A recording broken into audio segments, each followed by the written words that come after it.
এই বৃষ্টির ওয়েদারে গরম গরম মোমো হলে কিন্তু মন্দ হয় না। কিন্তু ওই যে ময়দা মাখার ঝামেলা, বেলো মোড়ো, কোনো রকম ময়দার ডো মাখা ছাড়াই আজ বানিয়ে ফেলবো ভাইরাল মোমো। প্রথমে মোমোর জন্য আমি চিকেনের স্টাফিংটা রেডি করব।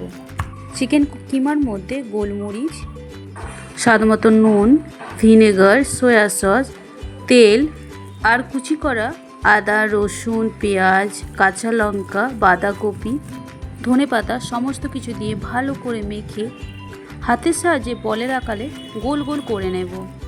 প্রথমে একবার শুকনো ময়দার উপরে একবার কোট করে নেব, এরপর বরফ জলে 1-2 মিনিট ভিজিয়ে রাখবো। তারপর আবারও শুকনো ময়দার মধ্যে কোট করব। এইভাবে আমি 3 বার কোট করে নেব।